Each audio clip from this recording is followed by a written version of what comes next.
آپ آفس میں قدم رکھ رہے کہہ رہے ہیں بسم اللہ الرحمن الرحیم اللہ کے نام سے، یونیورسٹی میں قدم رکھ رہے کہہ رہے ہیں بسم اللہ الرحمن الرحیم اللہ کے نام سے، کچھ پڑھ رہے ہیں کہہ رہے ہیں بسم اللہ الرحمن الرحیم اللہ کے نام سے، کسی سے بات کر رہے ہیں کہہ رہے ہیں بسم اللہ الرحمن الرحیم اللہ کے نام سے، جو بھی کر رہے ہیں آپ کہہ رہے ہیں بسم اللہ الرحمن الرحیم اللہ کے نام سے اللہ کے نام سے اللہ کے نام سے، کیا اللہ کے نام سے؟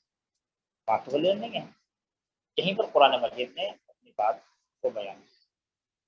جب میں کہہ رہا ہوں بسم اللہ الرحمن الرحیم کھانا کھاتے وقت، تو یہاں پر مانا کچھ اور ہے، جب میں کہہ رہا ہوں بسم اللہ الرحمن الرحیم کلاس شروع کرنے سے پہلے، تو وہاں پر مانا کچھ اور ہے، جب میں کہہ رہا ہوں بسم اللہ الرحمن الرحیم کچھ پڑھنے سے پہلے، تو وہاں پر مانا کچھ اور ہے، جب میں کہہ رہا ہوں بسم اللہ الرحمن الرحیم یونیورسٹی میں جانے سے پہلے، تو اس کا مانا کچھ اور ہے، کیا مانا ہے؟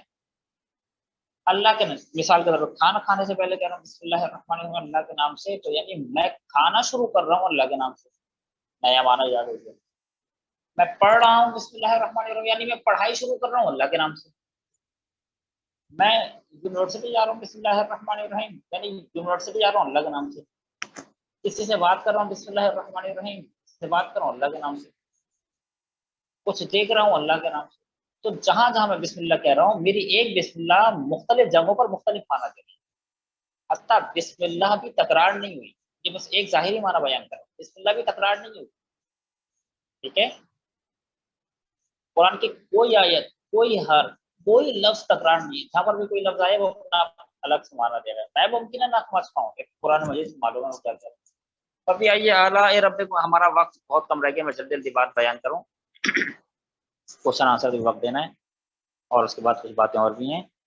میں جو کہہ رہا ہوں کہ کبھی آئیے اعلیٰ رب تکذبان، اے جن و انس تم اللہ کے کن کن نعمتوں کو جھٹلاؤ گے، یہ آیت کتنی مرتبہ تکرار ہوئی ہے سورہ رحمان میں، جبکہ کسی بھی جگہ پر تکرار نہیں ہے، ایک نیا معنی دے دی، تکرار اسے کہتے ہیں کہ وہی معنی ریپیٹ ہو جائے، قرآن مجید میں ایز اٹ از معنی ریپیٹ ہوا ہی نہیں ہے، قرآن مجید میں ایک لفظ کیا ایک حرف بھی اگر آیا ہے تو ایک نیا معنی دینا، ٹھیک ہے؟ اس پر ریسرچ کریں باقاعدہ طور پر۔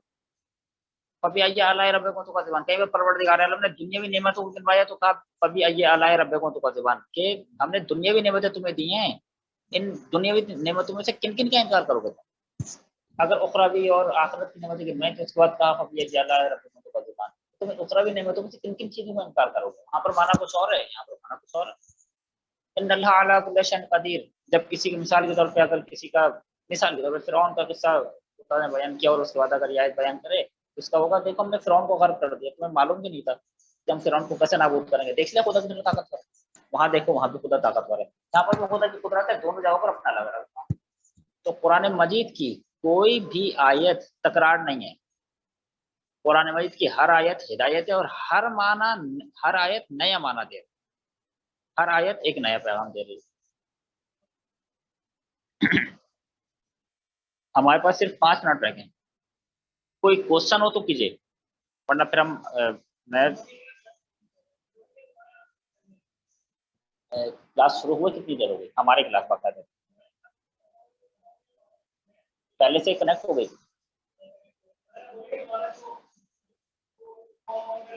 نہیں کتنے منٹ ضائع ہوئے ہیں؟ اچھا 30 منٹ ہو گئے، ہاں 30 منٹ تو ہو گیا، ٹھیک ہے ٹھیک ہے، اسی لنک پر ہم 5 منٹ اور بولیں گے، کیونکہ ابھی ہمیں تقریباً آدھا گھنٹہ ہوا ہے اور 10 منٹ ابھی ہمارے رہ گئے باقاعدہ، ورنہ ویسے اس کلاس کے حساب سے 5 منٹ ہے، 5 منٹ کے لیے دوبارہ کنیکٹ کریں۔ سر یہاں پر ایک بات روک رہا ہوں، اب میں آ رہا ہوں نئی بات، بچوں تو اب یہ ہمارے ٹاپک سے ہٹ کے اب بس یہ والی آپ اگر پچھلی کلاس سے بھول جائیں تو بھول جائیں، وہ اب اس کا مجھ سے کوئی ربط نہیں ہے، امتحان میں آپ فیل ہو جائیں جو بھی کچھ کریں میرا ربط نہیں ہے، لیکن اب جو بات کر رہا ہوں یہ غور سے سنیں، یہ بہت کام آئی، بہت غور سے سنیں۔ جس ایج میں آپ لوگ ہیں ایک گولڈن ایج ہے، یاد رہے، بہت یاد رہے، اس ایج میں اگر آپ کامیاب ہو گئے اور پاکیزگی کے ساتھ یہ والا حصہ گزار لیں، یقین مانے کوئی بھی آپ کے عمر کا اگلا حصہ خراب نہیں کر سکتا، یہ یقین مانے، اگر یہ حصہ آپ نے پاک و پاکیزگی سے گزار لیا اور صاف ستھرا گزار لیا تو کوئی بھی آپ کی عمر کا اگلا حصہ خراب کر ہی نہیں سکتا، اور اگر یہ والا حصہ خراب ہو تو بس پھر آگے کوئی گارنٹی نہیں، ممکن ہے کہ اچھے لوگ مل جائیں، ممکن ہے اچھے لوگ، صحیح ہے؟ جو لوگ کامیاب ہیں، کامیاب لوگوں کی زندگی اٹھا کے دیکھیں، ان کا یہ والا زندگی کا حصہ بہت صاف ستھرا، یا بہت ہی شاذ اور نادر کچھ لوگ ہیں کہ جنہوں نے بعد میں توبہ کی، ورنہ توبہ کرنے کا موقع ٹائم کس کے پاس ہے آج کل توبہ کرنے کا؟ ہمارے شب قدر میں بھی بکا یا اللہ بکا یا اللہ بکا یا اللہ کر کے ختم ہو جاتا ہے۔ کون توبہ کر رہا ہے؟ کس کے پاس ٹائم ہے؟ تو پرانے زمانے سے جب سوچ ہم سنا کرتے تھے لوگوں نے توبہ کی، وہ سب لوگ ایسے تھوڑی توبہ کرتے، وہ بھی 100 میں سے وہ ایک یا دو انسان جنہوں نے توبہ کی۔ تو ابھی جو آپ کے پاس ایج ہے، اور اگر ابھی خدا نہ کرے کچھ ہو بھی گیا ہے آپ سے، کوئی غلطی ہو بھی گئی ہے، تو ابھی آپ واپس آسانی سے پلٹ سکتے ہیں۔ آگے جا کر واپس پلٹنا چاہیں گے، پلٹنا ممکن ہے، خدا عالم نے دروازہ بند نہیں کیا، موت سے پہلے والے دروازے کھلیں لیکن مشکل ہو جائے گا۔ چھوٹی سی مثال ہے کہ اگر آپ کہیں جا رہے ہیں اور ابھی آپ زیادہ دور نہیں نکلے، یو ٹرن آیا، آپ یو ٹرن لے لے، دوسری جگہ پہنچے، 5 منٹ آپ نے گھر پہنچیں گے۔ آپ کو کچھ یاد آیا کہ کوئی چیز گھر پہ رہ گئی ہے، آپ زیادہ دور نہیں گئے تھے، یو ٹرن لیا، آپ گھر آ کے 5 منٹ گھر پہنچ گئے۔ لیکن اگر آپ بہت دور نکل گئے 1 گھنٹہ آگے، تو اب آپ واپس آئیں گے 1 گھنٹہ، تو آپ کہیں گے چھوڑو رہنے تو میں بعد میں لے لوں گا، بھی رہنے دے۔ تو جب 1 گھنٹے کا فاصلہ ہوتا ہے تو آپ جو ہے پلٹنے کی سوچتے بھی نہیں ہے، ٹھیک ہے، آپ کہتے ہیں رہنے دو، جو ہو گیا وہ ہو گیا۔ اگر آپ جلدی توبہ کریں تو آپ جلدی سے پلٹ جائیں، توبہ یعنی پلٹنا۔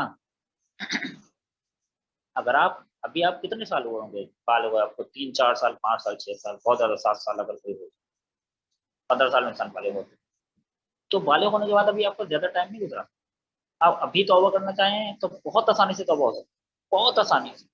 لیکن اگر آپ 10 سال بعد توبہ کرنا چاہیں تو توبہ کرنے کے لیے آپ کو پلٹنا تھوڑا مشکل ہو جائے گا، ناممکن نہیں ہے لیکن تھوڑا سا مشکل ضرور ہو، کیونکہ بھائی ابھی آپ نے مثال کے طور پر کیا کیا ہوگا، بہت زیادہ آپ نے کیا ہوگا، کسی کے 10 روپے کھا لیے ہوں گے، کسی کے 500 روپے کھا لیے ہوں گے۔ تو ابھی 500 روپے دینا آسان ہے، میں مثال پیسوں کی دے رہا ہوں، آپ اپنی اپنی چیزیں اپنی زندگی میں یاد کریں کیا کیا غلط ہے۔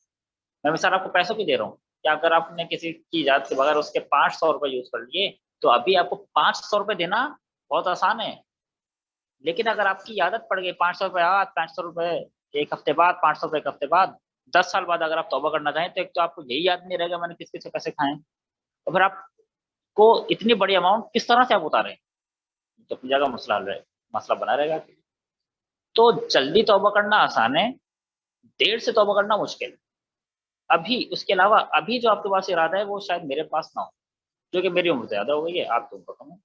جتنا مضبوط ارادہ آپ کا ہوگا میرا نہیں ہے۔ اگر آپ نے آج ارادہ کر لیا کہ میں نے یہ کام چھوڑ دینا ہے اور آج سے میں نے اللہ کے لیے زندگی گزارنی ہے، اہل بیت کے لیے زندگی گزارنی ہے، تو آپ کے ارادہ اتنا مضبوط ہے کہ آپ اس پر کر دیں گے، اپنے ارادے پر عمل کر لیں گے۔ لیکن نہیں، میں سوچوں گا کہ اب تو مثلا میرے ساتھ یہ مسئلہ ہے، یہ مسئلہ ہے، یہ مسئلہ ہے، ایک تو ارادہ کمزور ہو گیا، دوسرے دنیا میں اتنا میں مصروف ہو چکا ہوں کہ میں کیا کروں، کچھ نہیں کر سکتا۔ لیکن آپ کر سکتے ہیں۔ ایک تو کہ ابھی آپ دنیا میں مصروف نہیں، ابھی آپ کی ذمہ داریاں کم ہیں، دنیا میں مصروف ہوئے نہیں، جب دنیا میں مصروف ہونا شروع ہو جائیں گے تو ظاہر ہے مشکل، ذمہ داریاں کم ہیں، دنیا میں مصروف نہیں ہوئے، زیادہ دنیا دیکھی نہیں ہے، ابھی اتنے خطرناک لوگ دیکھے نہیں، ابھی زیادہ تر آپ پریکٹیکل لائف پہ آئے نہیں، تو ابھی آپ کے لیے توبہ کرنا آسان ہے۔ یاد رکھیے گا، پریکٹیکل لائف میں آنے کے بعد ایسا نہیں ہے کہ آپ ایک بٹن دبائیں گے اور آپ اللہ والے بن گے، ایسا نہیں ہوگا۔ اگر کوئی یہ سمجھ رہا ہے کہ بھائی میں ابھی تو جو کچھ کر رہا ہوں زندگی گزار رہا ہوں مزے میں، لاؤ والی زندگی گزار رہا ہوں، 25 سال کا ہوں گا، 26 سال کا ہوں گا، پریکٹیکل لائف میں آؤں گا، میری تعلیم ختم ہو جائے گی، یونیورسٹی میں پلٹنا چاہتے ہیں تو ابھی پلٹنا بہت آسان ہے۔ بات کیا چل رہی تھی، بہرحال اب ذہن سے نکل گئی۔ مثال کے طور پر اگر آپ یونیورسٹی جا رہے ہیں، ہاں بات مجھے یاد آئی، بات یہ چل رہی تھی کہ ایسا نہیں ہے کہ اگر آپ پریکٹیکل لائف میں آئیں گے تو ایک بٹن دبائیں گے اور آپ پھر مومن ہو جائیں گے، متقی ہو جائیں گے، سارے گناہ جھڑ جائیں گے آپ کے، نہیں ایسا کچھ نہیں ہوگا۔ ابھی سے اگر آپ نے اپنے آپ کو آمادہ نہیں کیا، چھوٹے گراؤنڈ پر اگر آپ نے اپنے آپ کو آمادہ نہیں کیا، تو بڑے بڑے گراؤنڈ پر آپ کامیاب نہیں ہو سکتے، معجزہ نہیں ہوگا، معجزے سے زندگی نہیں گزرے۔ آپ یونیورسٹی جا رہے ہیں، ابھی یہاں کسی کے ساتھ، وہاں کسی کے ساتھ، وہاں کسی کے ساتھ، یہاں کسی کے ساتھ ٹائم پاس کر لیا، وہاں وہ وہاں وہ، آپ لوگ ایسے نہیں ہیں، لیکن ممکن آپ کے دوست ایسے ہیں، ان کو سمجھانا پڑے گا۔ آپ سمجھ رہے ہیں کہ ابھی تو میں ٹائم پاس کر رہا ہوں یہاں پر کسی کے ساتھ، میں انشاءاللہ توبہ کر لوں گا۔ ایک تو توبہ کس نے دیکھی ہے زندگی، دوسرا یہ کہ اگر یہ عادت لگ جائے گی تو ایسا نہیں ہے کہ جب پریکٹیکل لائف میں آئیں گے 25 سال کے بعد ایک بٹن دبائیں گے اور آپ کہیں گے بس میں تو سے اب زیادہ مومن کچھ نہیں ہے، تقویٰ میرے اندر جو ہے نا چارج ہو چکا ہے اور ایسے ایمان کا نور میرا تو منور ہو گیا، نہیں ایسا کچھ نہیں ہوگا۔ ہم نے زندگیاں برباد ہوتے دیکھی ہیں ان لوگوں کی جنہوں نے اپنے آپ کو سنبھالا نہیں۔ جس نے، ابھی میں نے ایک جملہ کہا تھا اس پہ دوبارہ غور کیجیے گا، جس نے چھوٹے گراؤنڈ پہ اپنے آپ کو تیار نہیں کیا وہ بڑے گراؤنڈ پہ کامیاب ہو ہی نہیں سکتا۔ آپ مجھے بتائیں آپ کی جو نیشنل ٹیم ہے، کیا ان کو ڈائریکٹ کوئی کیا بڑی پچ دے دی گئی تھی، نیشنل پچ دے دی گئی تھی ان کو؟ آپ کہیں گے جی نہیں، پہلے وہ چھوٹی چھوٹی پچیں، پہلے وہ گلیوں میں کھیلتے تھے، پھر محلے کے گراؤنڈس میں کھیلتے تھے، پہلے گلی میں کھیلنے کی عادت ڈالے، پہلے گھر میں اپنے والدین کے ساتھ کھیلتے تھے، ٹھیک ہے، پھر گلی میں نکلے، پھر گلی میں تھوڑی ٹریننگ لی، اس کے بعد پھر گراؤنڈ میں آئے، پھر دوستوں میں ذرا بڑے دوستوں کے ساتھ کھیلے، ہوتے ہوتے ہوتے اس قابل ہوگا کہ آج وہ انٹر قومی ٹیم میں آپ کے کھیل رہے ہیں. تو آپ کے ساتھ بھی ایسا ہی ہے کہ ایسا نہیں ہے کہ آپ ایک بڑی پچ پر آ جائیں گے اور آپ ایک دم سے ایک کھلاڑی بن جائیں گے، بہت بڑے کسی بھی چیز سے کھلاڑی، ٹھیک ہے، آپ ایکسپرٹ ہو جائیں گے، بس پھر آپ کے جو ہے نا ایک دم سے سب کچھ ختم ہو جائے گا اور آپ کی نئی زندگی مل جائے گی. ایسا کچھ نہیں ہے. جس نے آج محنت نہیں کی اس کا کل کبھی بھی اچھا نہیں ہو سکتا، یاد رکھیں. ممکن ہے کہ آپ دنیا میں بھی ممکن ہے کامیاب ہو جائے، تو کہ دنیا میں بھی کامیابی بغیر ایمان کے ممکن نہیں. ممکن آپ ڈاکٹر بن جائیں انسان نہ بن پائیں، کیا فائدہ ہے اسے ڈاکٹر. ممکن آپ انجینئر بن جائیں انسان نہ بن پائیں، جہنم میں جائے ایسے انجینئر، ٹھیک ہے. آپ نے دیکھا ہے نا کبھی بعض مرتبہ ڈاکٹر کے پاس جاتے ہیں، ڈاکٹر صحیح سے بات بھی نہیں کرتا، اس کا مطلب یہ کہ ڈاکٹر تو بن گیا بیچارہ لیکن خود اپنا علاج نہیں کر پایا. کیا فائدہ سے ڈاکٹر کا. انجینئر تو بن گیا، بہت بڑا انجینئر ہے، لیکن اس کو یہ نہیں، جو خود اپنی انجینئرنگ نہیں کر سکا وہ دوسروں کی انجینئرنگ کیا کرے. آپ کے اندر بھی تو ایک انجینئرنگ ہے نا، آپ کے اندر بھی خدا نے سسٹم رکھا ہے. تو خدا تعالیٰ نے ساری نشانیاں رکھی ہیں. اگر آپ نے آج اپنے آپ کو تیار نہیں کیا، یقین مانیے کل کچھ نہیں ہوا. آج کوشش کریں اپنے آپ کو. یہ تو ایک دانش کا ایک چھوٹا سا موقع ہے آپ کے پاس، کتنے 25 26 27 28 دن میں یہ ساری کلاس آپ کی ختم ہوگی، کچھ بھی نہیں ہوگا. پھر آپ ہیں، آپ کا خدا ہے. اور اب تو آج الا ماشاء اللہ گناہ گھر میں گناہ، پہلے تو گھر سے باہر گناہ ہوتے ہیں، تب تو گھر کے اندر بھی گناہ ہوتے ہیں. پہلے گھر کے اگر 7 افراد ہیں، 7 میں سے ایک دو لوگ گناہ کرتے ہیں، سب کے سب مل کر گناہ کر رہے ہو. کیسے، یعنی عجیب ہے، زندگی جہنم بن گئی ہے. گھر سے باہر جائیں تو آسانی سے گناہ کر سکتے ہیں، گھر کے اندر آئیں تو آسانی سے گناہ کر سکتے ہیں. اب اپنے آپ کو بچانا اتنا آسان نہیں ہے، لیکن ہاں جو بچانا چاہے وہ بچا سکتا ہے. آج بھی لوگ متقی آج بھی پائے جاتے ہیں، مومنین آج بھی پائے جاتے ہیں. ایسا تھوڑی کہ پرانے زمانے میں متقی پائے جاتے تھے، آج کوئی بھی متقی نہیں ہے. کیونکہ میں اپنے آپ کو گناہ سے نہیں بچا پا رہا تو بس اب کوئی بھی اپنے آپ کو گناہ سے نہیں بچا سکتا. نہیں، ایسا نہیں ہے، گناہ سے بچانے والے اپنے آپ کو بچا سکتے ہیں. اور مرد وہی ہیں کہ جو سخت ترین حالات میں اپنے آپ کو بچا سکتے ہیں. اگر پر آگ لگی ہو اور ایک شخص صحیح سمے باہر آ جائے تو آپ کہیں گے واہ بھائی یہ کیا ٹریننگ لی ہے اس نے. چلتی ہوئی آگ بھڑکی ہوئی ہے اور یہ آگ سے نکل کے آگے سے کچھ بھی نہیں ہو، کہیں سے جلا بھی نہیں ہے. یہی تو آپ کو میرے امتحان ہے. اتنے ٹرینڈ ہو جائیں ہم کہ یہاں جہاں پر ہر جگہ گناہوں کی عادت ہوئی ہے، ہم یہیں سے نکلنا ہے. کہتے ہیں نا کہ یہاں پر آخری بات کیا کہتا ہے نا کہ مومن ایک ایسی جگہ پر ہے کہ جہاں پر دلدل ہے، کانٹا ہے، جھاڑی ہے. یہ دنیا کی مثال دیتے ہیں. دنیا ایک ایسی جگہ ہے کہ جہاں پر دلدل ہے، جھاڑی ہے، کانٹا ہے. کہیں پر گناہ کا دلدل ہے، کہیں پر نفاق کی جھاڑی ہے، کہیں پر کفر کا کانٹا ہے، کچھ بھی آپ کہہ لیں. اور مومن کو خدا تعالیٰ نے حکم دیا ہے کہ اس دنیا سے ایسے گزرنا ہے کہ دلدل میں پاؤں نہ جائے، کہیں پر کانٹا نہیں چبھنا چاہیے، کہیں پر جھاڑی نہیں لگنی چاہیے، کپڑے نہیں پھٹنے چاہیے. اب مومن کو ایسے نکلنا ہے، اب نکلنا ہے مومن کو. ہاں جو کوشش کرے گا وہ چلا جائے اور کامیاب وہی ہے. پروردگار عالم نے تقریباً 11 بس بتائی ہیں. بسم اللہ الرحمن الرحیم. والشمس وضحاها والقمر اذا تلاها والنهار اذا جلاها والليل اذا يغشاها والسماء وبناها والنصف وما سواها الى آخر. اس کے بعد فرمایا 11 قسمیں کھانے کے بعد سورج کے چاند کی نفس کی کس کس قسم کھانے کے بعد کہا قد افلح من زکاها. کامیاب صرف وہی ہے جو جس نے اپنی آپ کو پاک کیا ہے، جس نے اپنا تزکیہ نفس کیا. تو لہذا آج موقع ہے، آج وقت ہے، آج موقع ہے، کل وقت بھی نہیں ہوگا. یقین مانے گا اگر آج آپ نے اپنے اندر کرنٹ ایجاد نہیں کیا. آج ہم لوگ دیکھتے ہیں کہ جوانوں میں کرنٹ نہیں ہے. اگر آج اپنے اندر آپ نے کرنٹ ایجاد نہیں کیا، ایمان کا کرنٹ، تقوی کا کرنٹ، تو یقین مانیے آپ فیوز ہو جائیں گے. میں اپنی بات کر رہا ہوں. اگر میں نے آج یہ سب نہیں کیا تو میں 3 سے 4 سال میں فیوز ہو جاؤں گا. پھر آپ کچھ بھی کر لیں کچھ نہیں ہو سکتا. ابھی وقت ہے. ہاں ممکن ہے کسی میں کچھ جو ہے نا بجلی واقعی ہے، کچھ برق کچھ کرنٹ واقعی ہے، تو اس کو ممکن ہے ہلکا سا شارٹ سرکٹ دیں اور اس کی جو ہے نا آگ بھڑک اس کے اندر. یہ ہو سکتا ہے. لیکن ممکن ہے کچھ افراد ایسے کہ اتنا گناہ کریں کہ ان کے اندر کا کرنٹ ہی ختم ہوگی. اب ان کو کہیں سے بھی شارٹ سرکٹ دیں، آپ کو ان کو اہل کی روایات سنائیں، آپ ان کے سامنے قرآن کی آیت پڑھیں، ان کو کوئی اثر نہیں ہونے والا. جس طرح سے ایک بار فیوز ہو گیا آپ اس کو کہیں بھی لگا دیں، کسی بھی ہولڈر میں لگا دیں، کہیں بھی لگا دیں، جنگل میں بڑے بڑے ہائی وولٹس کے تار جاتے ہیں وہاں بھی لگا دیں، وہاں بھی نہیں چلے گا. کیوں؟ فیوز ہے یہ. اس کو کرنٹ نہیں ملے گا. کرنٹ دے بھی دیں تو یہ کرنٹ سے کچھ لے ہی نہیں سکتا. یہ فیوز ہو چکا ہے. مسئلہ کرنٹ کا نہیں ہے. کرنٹ تو آپ چاہیں تو دیتے ہیں، لیکن اگر کوئی فیوز نہیں ہوا ہے، ہاں اگر کچھ غلطی ہو گئی تو اس کو ظاہر ہے اس کو صحیح کیا جا سکتا ہے. بہرحال ان باتوں پر سوچیے گا. آپ کی زندگی، میری زندگی، میں اپنی زندگی گزار رہا ہوں، اپنی زندگی گزار رہے ہیں. لیکن کیا ہی اچھی بات ہوگی کہ ہم زندگی اچھی گزاریں. خوب پڑھیے، خوب پڑھیے اور خوب پڑھیے. پڑھائی میں آپ سے اچھا کوئی نہیں ہونا چاہیے، اور ایمان اور عمل کے میدان میں بھی آپ سے اچھا کوئی نہیں ہونا چاہیے.